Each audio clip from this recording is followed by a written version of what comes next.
வரும் 10ஆம் தேதி தலைவர் தளபதி மாண்புமிகு முதலமைச்சர் அவர்கள் கரூர் வருகிறார் என்பதை இந்த நேரத்தில் தெரிவித்துக் கொள்கிறேன். ஏன் என்று சொன்னால்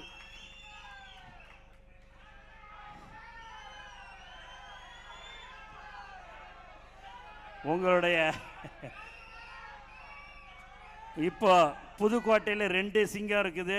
ஒன்று எங்களுடைய பர்வேஷில், நம்மளுடைய பர்வேஷ், உங்களுடைய முன்னாள் அமைச்சர் விஜயபாஸ்கர்.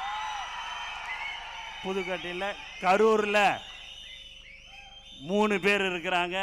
ஒன்று மதி, ஒன்று பாலா, உங்களுடைய முன்னாள் அமைச்சர். அதனால் 100% நம்மளுடைய பஞ்சாயத்து தேர்தலில் எல்லோரும் ஒற்றுமையாக இருந்து அனைத்து கவுன்சிலர், சேர்மன், வார்டு உறுப்பினர் முதல் கொண்டு நம்மளுடைய தமிழக வெற்றி கழகத்தின் உறுப்பினர்கள் தான் இருக்க வேண்டும்.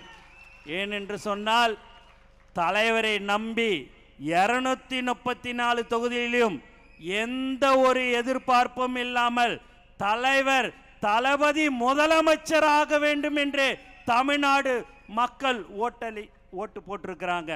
அந்த நம்பிக்கைக்கு நம்மளுடைய கவுன்சிலர், நம்மளுடைய வார்டு உறுப்பினர், நம்ம சேர்மன் தான் தமிழ்நாட்டு முழுக்க இருக்கணும். ஏனென்று சொன்னால் அப்போதுதான் மக்களுக்கு நாம் அவர்கள் நினைத்ததை நாம் செய்ய முடியும். மக்களுக்கு சேவை செய்ய வேண்டியதுதான் நம்மளுடைய முதல் குறிக்கோள்.